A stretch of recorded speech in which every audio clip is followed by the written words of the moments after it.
Hello, hello. I'm here today with the wonderful Paul Griffiths, who many of you will know we partner on many of our roundtables together, or all the roundtables together. And so hopefully some of you will have seen us do our thing. But I'm going to introduce Paul to kick off, and we can go from there talking about the power of feedback and insight and the impact it can have. Thanks, Remeny. Hi, everybody. No, my name's Paul. I run a business called Client Advocates.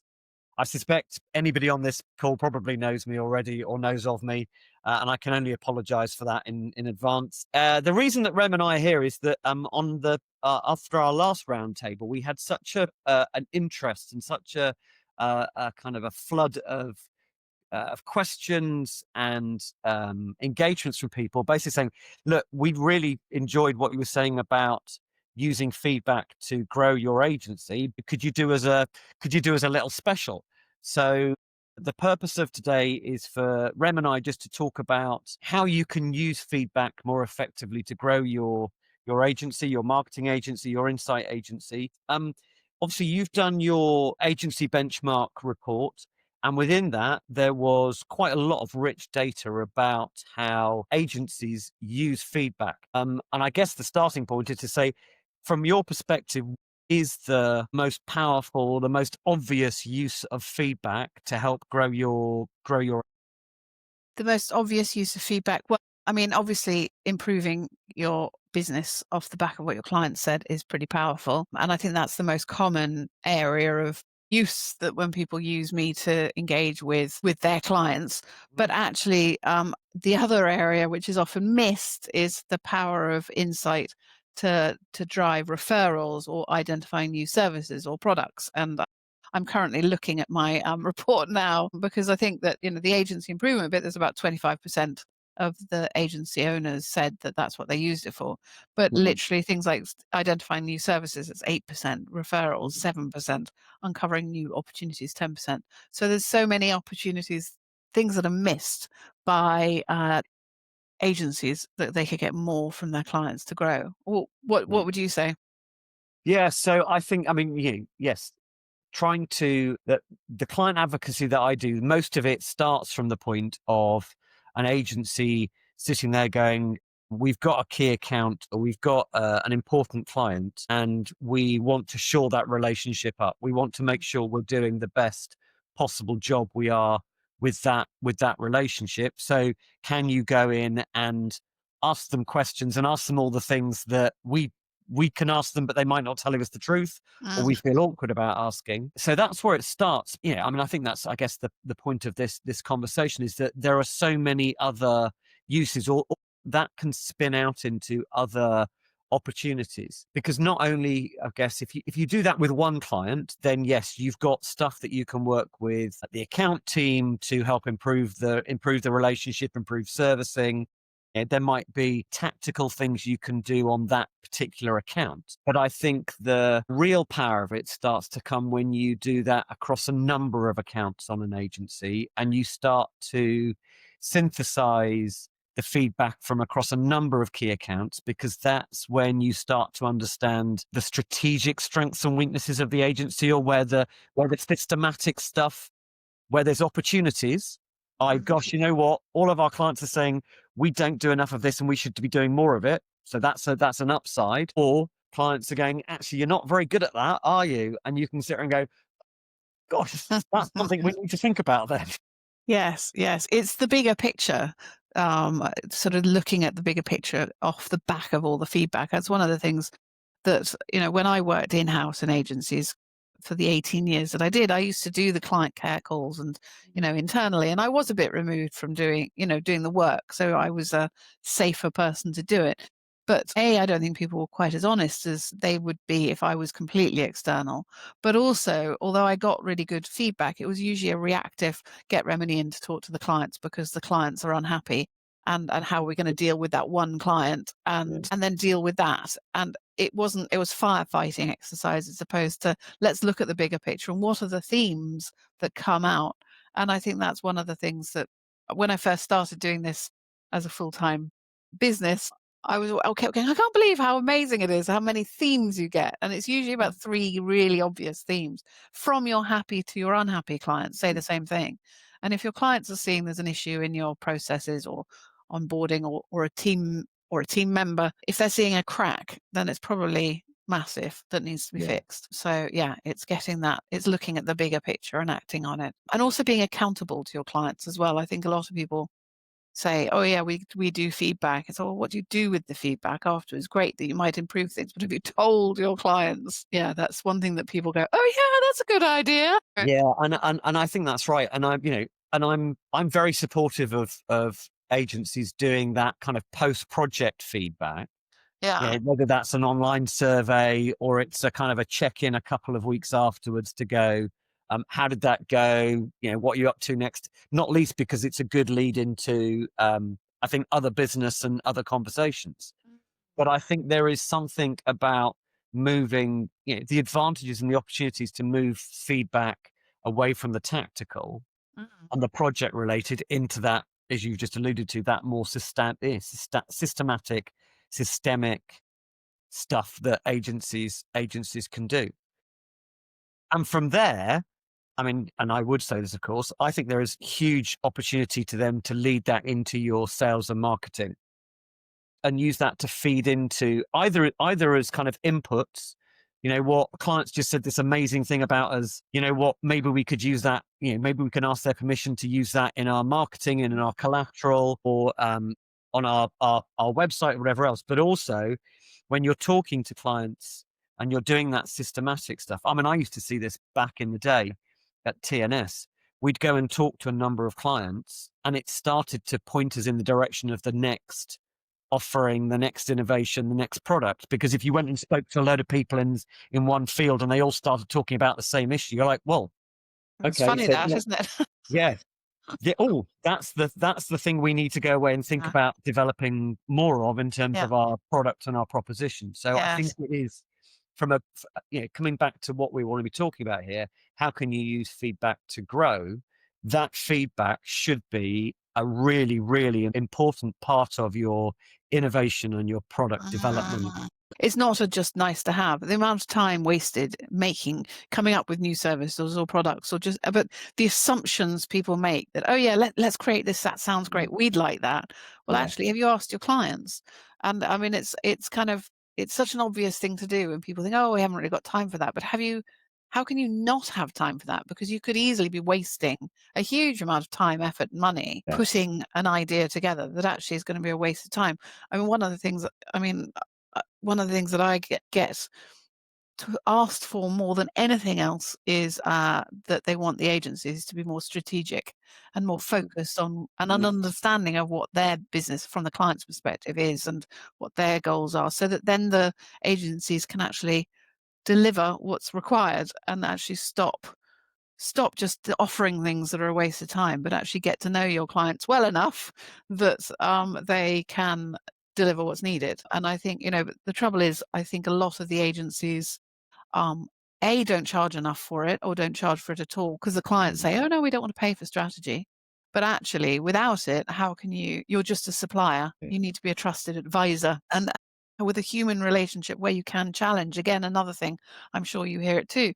A lot of clients say to me, I just wish the agency was more challenging Mhm, and pushed me more because they're the experts. And don't just say yes because they think that's what you want to hear. mhm, You need to be more engaged and mhm, enable your team to push back and say no. Sometimes I think that's mhm, part. Often you get the inexperienced team members. Obviously, it's very difficult for them to challenge, but give them the confidence to know how to do that. Do you find the same kind of thing in the insight agencies? I think that the issue of challenge, I would always say to people, challenge a brief, and question a brief. And ironically, some of the things you need to do when you're asking for feedback are the same. You're using the same soft skills as you might use to challenge a brief. It's, why are you choosing to do this, and what are Mm. you hoping to achieve from this, and what are the goals, and all those sorts of things. Those are as much part of your feedback loop as they are part of your challenge when you're interrogating a brief. I think certainly in the insight space, I think there is less tendency or need to challenge maybe than in other bits of marketing services. But I think that's the point about what you've just said about building those human relationships is if you are asking for feedback and your client takes that, assumes that you're doing that because you would genuinely want to improve and their opinions are important to you, then you're already building more of a human relationship and you're already, deepening that thing and you're making yourself vulnerable. Yes. And that's a really, really important part of building trust Yeah. is to open yourself up to that. Did we do all right on this? Or how could we Yeah. do better? Or, we're thinking about doing this. What do you think? So Yes. I think is, and people like co-creating, Yeah. going into a client and saying, we're doing this. Do you want to buy it? Mm-mm. Going into a client and going, oh, we're thinking of coming up with this idea, but can you tell us what you think about us and how, whether, would we be credible doing this? And would that kind of meet your needs? Far warmer, more effective way of doing, sales, marketing, business development, innovation. And I think, like you say, it's that kind of that human engagement. It's sometimes people think feedback. There's an NPS score system. We do that every few months, or we get Remeny or Paul in to do that kind of feedback. Yes, of course, that's very important. But it should be something that people are building into their processes, and not necessarily seeing it as straight feedback, but having the conversations where you can have an honest conversation, find out what people want or don't want, and build on those human conversations, and actually, like you say, it's about building that trust so that you have that ability to share cool things you might be doing for another client. Or as you say, it might be that they want to share something that they've just started. I mean, you talk about coming up with new products. One of the things that so many end clients reveal is that they're unaware of all the things that an agency can do. And by having those conversations and actually sharing what you do, again, sounds like a really strange concept, you can grow your business. Yeah. And so I think, but equally, I think one of the things that can be tricky is people feel like they're being salesy. And so they don't Mhm. want to sound salesy, so they don't want to push something. But I think there's a lack of listening that goes on in a lot of agencies and a lot of businesses that I think if people could take the time to proactively learn to listen better, and whether or not it's to their clients or also their team members, and avoid that kind of siloed approach to work and actually become more of a team with your team and your clients. Yeah. But I mean, I think that's absolutely spot on. I think that I really do. And I think the irony, certainly in the insight space, is that, we are meant to be all about going and finding people's opinions and getting feedback and understanding people's needs, requirements, wants, their customer experience, their UX and all the rest of it. But the irony is that as an age, as a group of agencies, I'm not sure the industry is very good or very proactive about going and asking that about themselves. And it comes back to that vulnerability issue, or that a sense of, I don't know if I should ask what happens if I get it wrong, or if the client tells me something that I don't want to hear. But your point about end clients not being aware of the full range of services that an agency offers. I mean, I'm sure I've told this story again, but I'll tell it again. Classically, I went and did some client advocacy for an agency a while back now. They do brand tracking work for the end client, really great at it, and they told me beforehand, oh, the client's going to tell you we're brilliant. And I'm always slightly skeptical when that happens. But to be fair game, I went in, spoke to the end client, and the end client was really, really complimentary about what they were doing. They liked the team. They felt they were responsive. They felt we identified some possible tweaks to kind of what they were doing, but generally it was very, very good. Um, Now I'm always slightly deflated when it all goes so swimmingly well. oh no, what are we going to say to improve? Help! So I started asking the client as a matter of course, as I do, kind of, well, what other stuff are you doing, and what other challenges are you facing, and where are your other priorities are? And this end client went, well, you know what, we've got a real problem with our go to market, and we use a couple of agencies to help us do that, but they're not really hitting the mark, and they're certainly not as good as the team that you're representing. Isn't it a shame the agency you're working for doesn't do that sort of work? And I sat there and I think, "Oh, well, I think they do." So I was like, "Look, is it all right if I go back and, check and make sure I'm absolutely not sort of saying that, I'm not speaking untruth?" So I went back in. Of course, the agency I was representing did absolutely do that work. I was able to introduce, and so I went back to the end client and went, "Look, actually, they do it, and they should really be talking to you about it. And I've spoken to them, and they want to talk to you about it." So, and as a result, that agency started picking not just the brand tracking work, but started picking up some, product innovation, some go to market, some Ah, quote, brilliant. all sorts of things. And it was when I dug under it, it was because the account team that was servicing that relationship was worried about overselling and kind of promising something. And honestly, the agency wasn't organized with joint P&Ls. So the brand team saying, "Yeah, well, we're hitting all our numbers, and this client relationship's great." Yes. So another bit of the business going, "Actually, we could do with some more work, and who can we go and talk to?" Yeah. And they were sitting in management meetings and not actually talking to each other. And it was the client Yes. advocacy that unlocked all of that. Yeah. But it's a really, really, good example of how going and talking to a client and extending the conversation beyond the tactical, how have we done on this project, Mhm. Mhm. the more strategic, you start to uncover all sorts of other opportunities to upsell, cross sell. You know, we haven't even spoken about getting referrals. I was just about to. I was waiting for a window. Rem, you should tell me shut I know. up. Okay, okay. Well, I can shut up. Can I talk about referrals Yes, now? yes, yes. I think that there's a good point there, referrals. I think that is a really key thing that does come out of feedback. And of course, the point that Paul, you were obviously about to make was when someone is happy, and even if when they've done the dreaded NPSs, if someone give you a score of a 9 or a 10, or if they're really happy because you've done something brilliant, it doesn't matter if it's in the middle of the project. Ask for a referral. Dave Plunkett of Collaboration Junkie. Hi, Dave, if you're watching. He refers to the wow moment. And, when you've done something really brilliant and the client's really happy, that's the moment to say, oh, I'm so glad you're happy. How about a referral? But it might not even be an external referral. I mean, one of the things that often comes out as well is that kind of opening the mind up of the clients to get them to think about their organization. And Mhm. because, agencies are siloed, so are your clients. And I mean, I was talking to a bank the other day, I was interviewing a bank for a client, and I basically, they were very happy. So I said, do you have any other departments in the organization that this agency should be speaking to? And he said, actually, yes. And so they made introductions and got some new work. I did the same thing with the National Trust.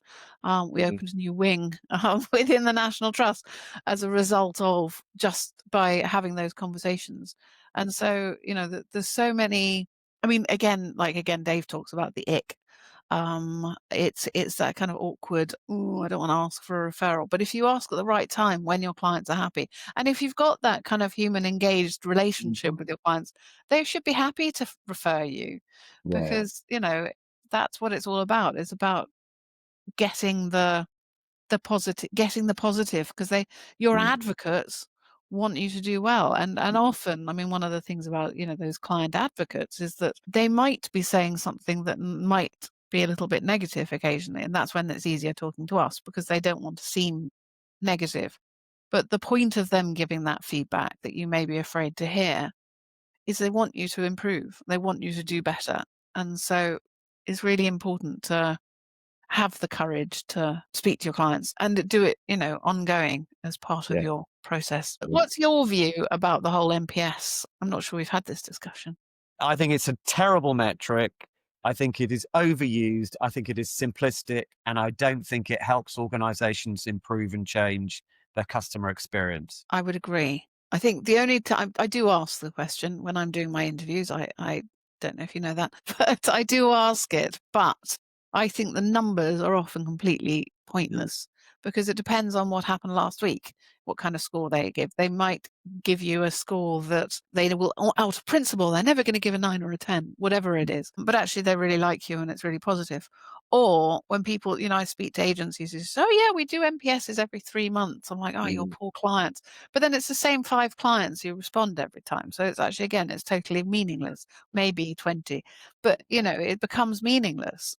And the only time I think it's a good thing is if you've got lots of clients and then you can use it as a kind of a temperature check. So you can then highlight the ones that are giving you the brilliant scores. And maybe that's when you can approach them for feedback or referrals. And mm. then the ones that give you low scores, obviously, then you need to have those conversations. But don't just look at the numbers and leave it. You've got to do something with it. Yeah, and I mean, look, that's true of any metric you're measuring or capturing. If there's not immediate action that you can take as a result of it, you've got to really question why you're doing it in the first place. Yes. Yes, yeah, Um, absolutely. Before we go, what would be your top tip of the yeah. Go and get feedback from your clients, whether you use us or whether you do it yourself, whether you do it through an online questionnaire, or you do it more strategically. Go and get that feedback because it's going to give you really, really rich material to grow your agency. And why would you not use something that is essentially free, i.e., Mm, feedback, to do that? yeah, yeah. I second that. I don't think I can better that really. So I will just say thank you everyone for joining, and I hope you have a good weekend. But thank you for joining me today, Paul. It's been brilliant. No, no, awesome Um, to see you. And thank you for everybody that's listened in. And if you haven't, then you don't know what you've missed. take care. Yes, bye. Bye bye.